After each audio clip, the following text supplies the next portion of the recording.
People keep asking, what do I need to do to find the right person? And the truth is, there's a system. There's a step-by-step process that clears out the noise, sets you apart, and gets you into the rooms, conversations, and energy where real connection happens. I'm gonna break that system down for you right now. The 6 most powerful steps to finding the partner you actually want. That if you complete these steps, by the time you get to the last steps in the process, you can be well on your way to building something amazing that can last with the right kind of person within 60 days from that point. Let's get into it. And why do I say at that point, you'll be on your way to something amazing in 60 days? Because in order for you to be in a position and be at the stage where you can be off the market like you want in that short of time span, you have to be able to successfully complete steps 1 through 5 at the very least before you can be the person you need to be that can create that outcome for yourself. Because see, most people treat dating like roulette. You just keep spinning the wheel and hoping you hit, right? But real love is never luck, but it's absolutely alignment. So these 6 steps are what takes you from emotionally exhausted to emotionally aligned, from unsure to undeniable, from overlooked to unforgettable. So step 1, heal before you hunt. You cannot attract healthy love from an unhealed space, right? Pain attracts pain. Trauma attracts more trauma. And that's the first space that people rob themselves and sabotage their ability to actually be off the market in as fast as possible. They're trying to rush the process and get to having the person before they're prepared to have the person, right? They're trying to go build something that it can be sustainable and be loving and long lasting when they are not self-sustaining inside of their own skin. How's that ever going to work? You have to heal first, meaning you have to deal with whatever baggage is under that hood, whatever unresolved emotions or complexes or triggers that you've been carrying that are still there. You have to bring them to a healed space.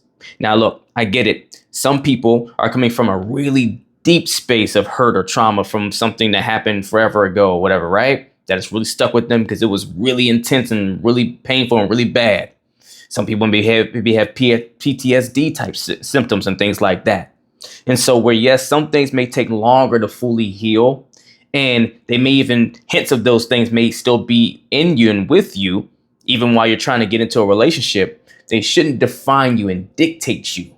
Yes, maybe they're there and you have to have maybe some coping mechanisms to navigate them, but you should be able to have them under control versus them controlling you whenever you need them to not sabotage something you're trying to build. So at this step and stage may not be the sexy thing to hear, but you need to stop dating. No dating at all. If you can say you have some open wounds that need some attention, if you can be honest with yourself and know that, little things you do, you question whether you sabotage that last situation or it was just they weren't the right person. If you can say those things to yourself and you're not fully sure, you know there's things that need to be tended to, tend to them. Stop trying to go build with someone before you're ready to build with yourself, right? Go deal with whatever's there, whether you need to go to therapy, whether, you need to go get counseling, coaching, whatever you need, go do it, right? Take care of those wounds first, because you're not going to get anything that's going to last until you do. Because until you heal those wounds are always going to keep screaming out from you to get what they need to kind of like self-medicate them, but not in a way that heals them, because they don't know what they need to be healed. They just know that they're hurting and that they want something to make it feel better, even for the moment. And that's how people go trying to be with people that are filling voids and wounds instead of being with them for a healthy reason. And that alone sets a toxic foundation from the beginning. So go heal. You've got to address the wounds so that you don't bleed on the right person when they show up. Step 2, redefine your standards, boundaries, and deal breakers. After healing. See, this part is key, right? And it's key that it's done after you work on healing. Because see, most people try to set boundaries, or they set boundaries and readjust their standards from a wounded place, meaning they've crafted the requirements of what they require for themselves, for their life, and all the things for someone to be with them and all that. And the boundaries they put in place to that are supposed to be protection of themselves, but usually it's to defend themselves, right? That they put in place are coming from an unhealed space. So by default, those very standards and boundaries, even the deal breakers, right, are set up based off of wounds, not their true selves. Remember, boundaries rooted in fear or control push love away. It never pulls it towards you. So you need a new framework that's based in self-worth, not self-defense. Notice I said defense, not self-protection, because whenever we are setting boundaries and different standards and things from a an unhealed space, right? When we're doing it from a wound space, we're being defensive, which is a signal of something that is unhealed, versus the healed version of myself creates things to protect my value, not to defend. Defend is like a proactive action, like you're getting active, right? It's more of a triggered space, versus protection is awareness, caution, and putting things in place to make sure that your value is not infringed upon, right? It's from a more healed, harmonious space, not a triggered, emotionally activated space.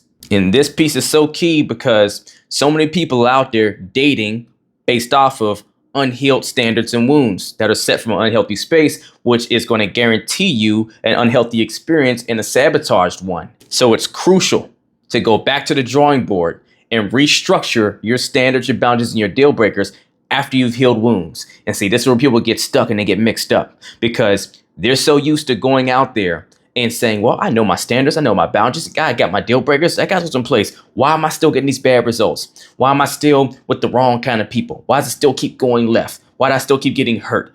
Why is it nothing's landing? All the things are going on because yes, they have standards, they have boundaries, they have deal breakers, they have a system for themselves to some degree, but it's rooted in the wrong place.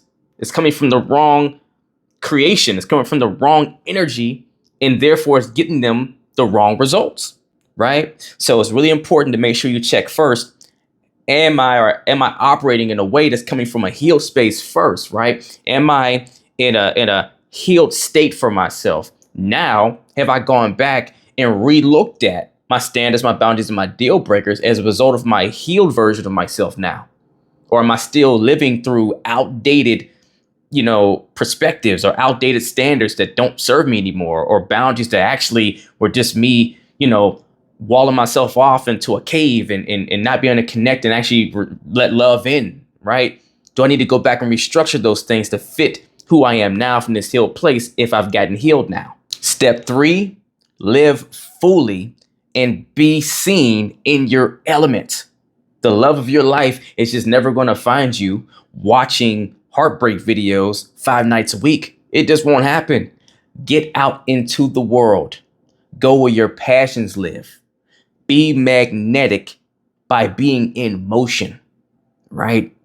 You create that polarity, that friction, that attractive energy, that frequency by living, doing. You have to create that momentum. It's not just there. It's just not just stagnant, right? And look, even if your passions, maybe you're a more introverted person, right? I get that. You're not going to be as extroverted as everyone else. And I'm not telling you to be. But if you challenge your mind enough, maybe your passions as an introverted person are in closed doors or whatever.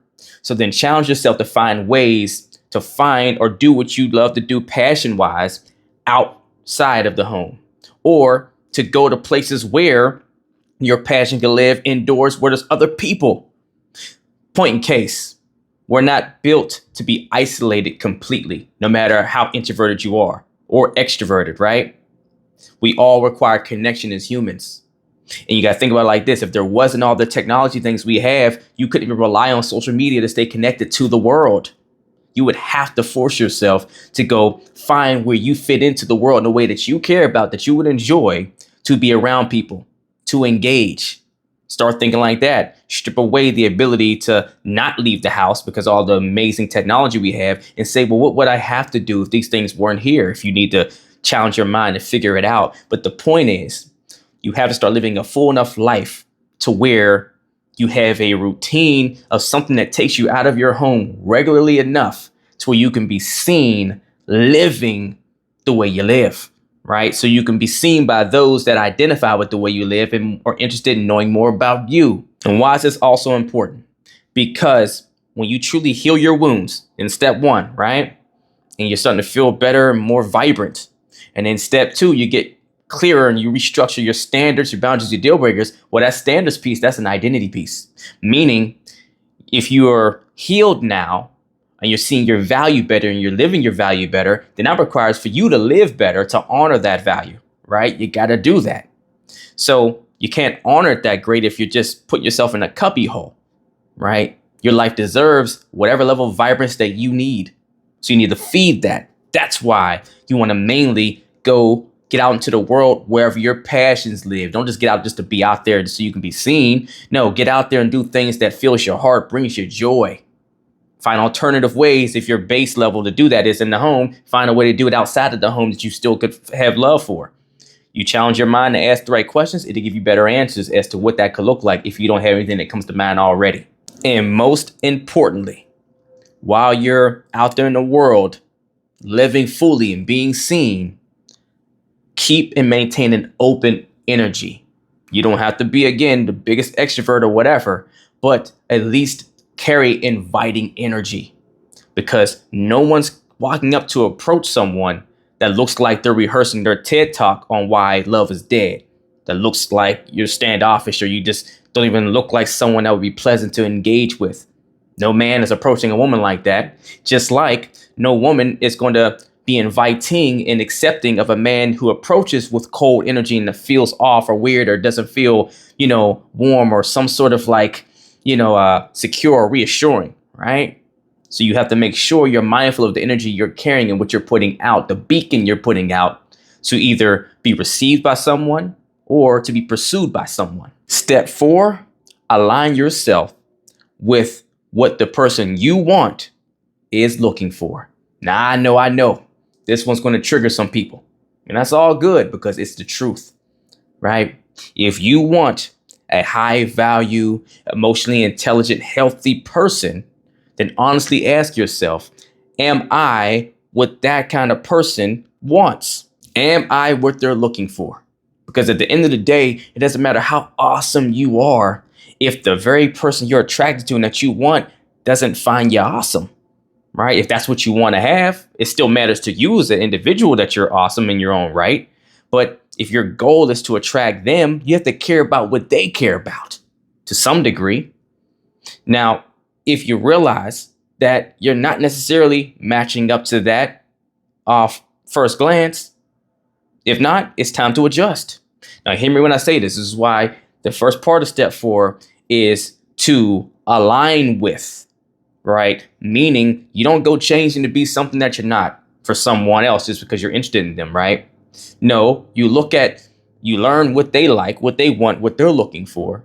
And you take all those pieces, those components, and you say, okay, what out of what they're looking for aligns with me that maybe I'm not doing already, that I actually feel I would benefit to grow in or adopt into my life, that I actually would like that if I was actually that way. That's something that actually fits my identity. If it aligns with you, then you make the adjustments there. But don't go trying to change things that you like about yourself for them. And now you start becoming a version of you that you don't like, or things that you can't change or out of your power and all that stuff. No, that's self-hate, right? That's self-abandonment.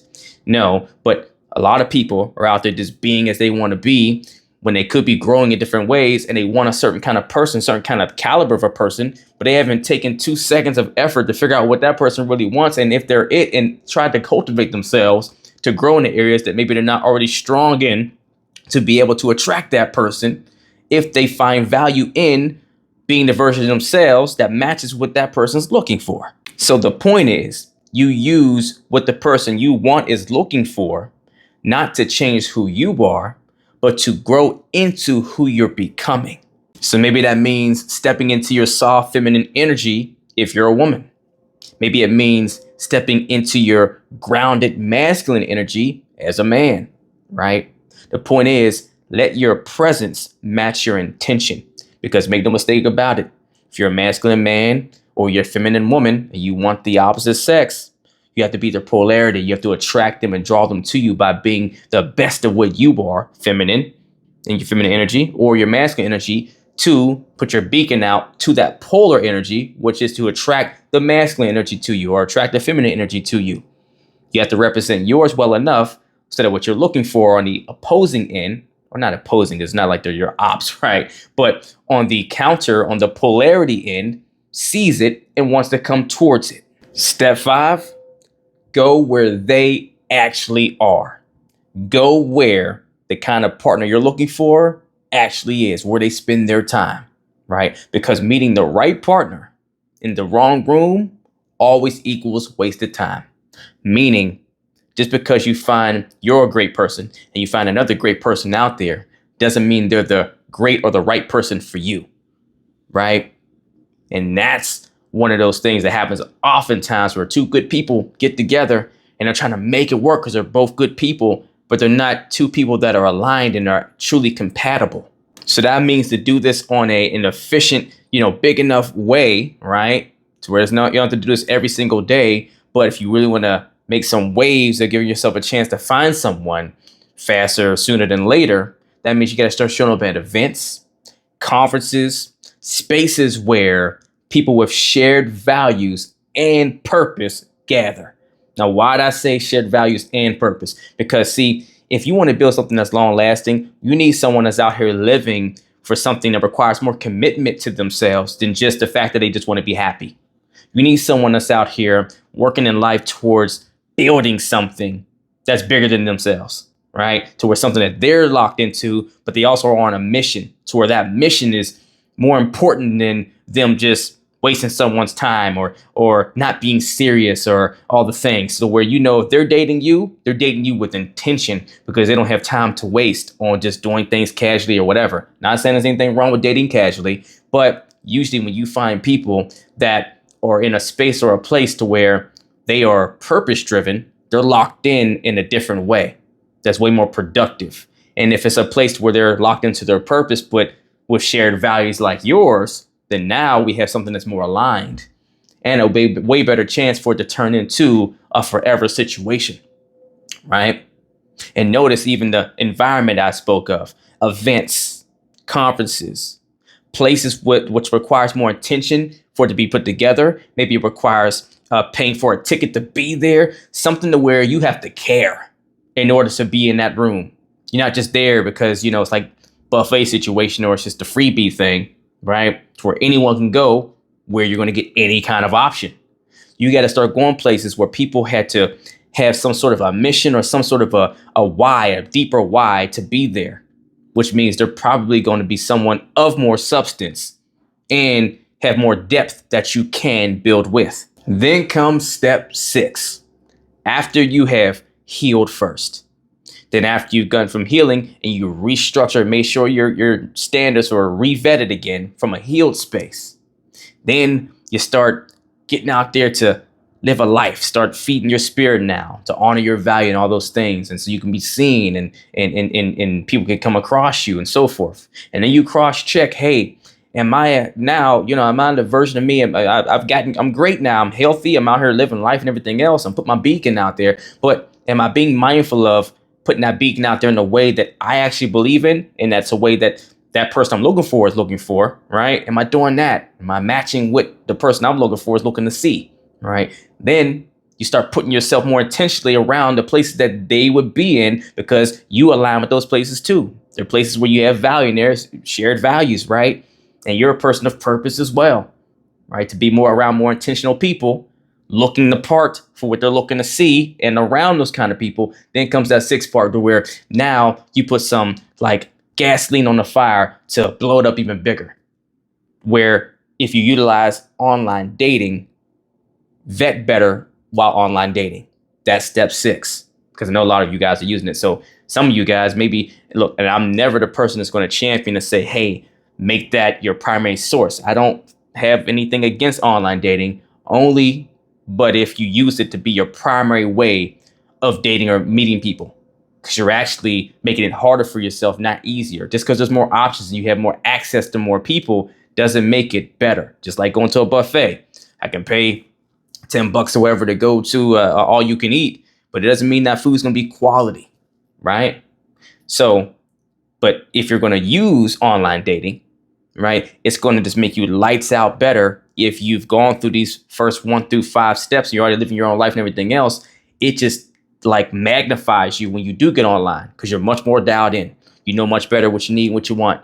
You're more aware of the questions you need to ask. Your vetting tools are so much sharper because you're living and eating and sleeping and breathing what it means to be you and what you require and all the things. And you're being around some people, you're having dialogues to where now when you're online, you can be much more efficient because see, online dating isn't really the problem. It's usually your process, right? And when you start to adjust the process online from you living a life offline that is cultivated really well, you can see through people from a mile away online by the things they choose to put in their profiles, things they choose to say, how they navigate and all the stuff. So that means stop spending weeks texting someone on these apps, right? You keep texting, trying to work up to whatever.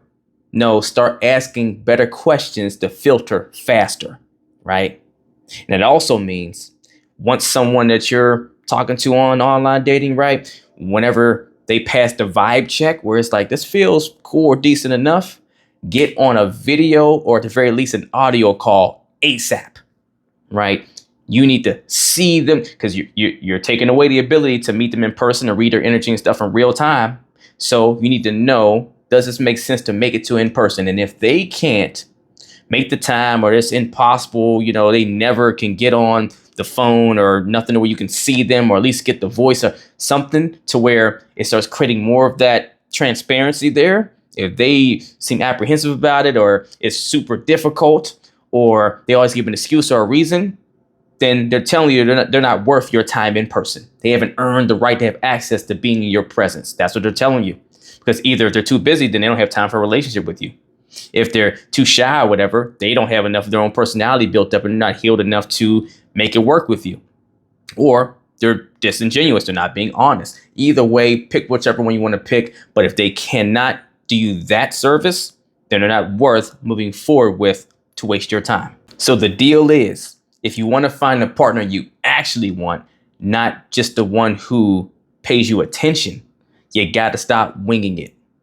You have to have more of a structured approach that takes work. So the blueprint is heal, redefine, align, attract, position, and vet.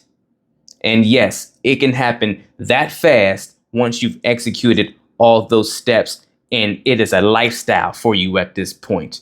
It can happen that fast from that point, but you have to be intentional about it, right? And so when I say off the market in 60 days, no, I don't mean in a full-on committed relationship because you should be vetting them better than that past 60 days before you commit to them in that regard. What I'm saying is if you actually follow these steps to the T and you live them out, you're way more likely to have that one option, if not maybe even a couple options of people that you really like and you really want to spend more time investing in, and you're exploring them and they're exploring you, right? To where you're not out here bumbling around in the market, feeling like you're just out here trying to find someone that can stick. You'll have people you actually can start to lay some grounds with and maybe make a hard decision at some point to go one over the other, or maybe it is just that one person, right? But the point is you'll be on your way towards something of substance that has way more likelihood to turn into that forever relationship than just we'll see what happens. We'll see where it goes. You'll have way more reassurance and confidence that it's going somewhere. You just got to figure out exactly where. So if you need help, though, learning how to properly go through each of these 6 steps to make sure you don't mess it up, make sure you don't miss anything or you didn't do something right so you can have the best chances of getting off the market in that type of a time frame, then email or DM me the word coaching and we will get to work. Only if you're truly ready to put that work in actual one-on-one sessions. But if you are not ready for one-on-one coaching, don't have the time, space, maybe even the resources for it, I get it. Then at the very least, to get the ball rolling for yourself, email or DM me the word challenge to start off with the relationship rulebook challenge.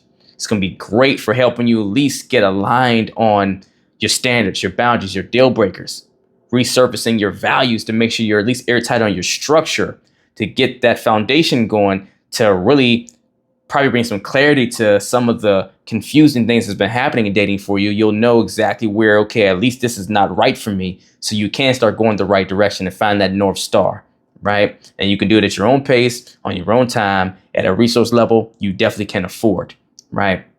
And I'm gonna throw this out there. So you let me know down below in the comments for anyone that wants this, because I'm just thinking of this now. If you'd like me to create a course around exactly breaking down these 6 steps and how to go through all of them effectively so you can take that course on your own, if you want that, comment down below dating system for me. And if that's what you want me to do, I will absolutely make it for you guys, because I always want to make sure you get exactly what you need to get the results you're trying to get. But if nothing else, let's get it.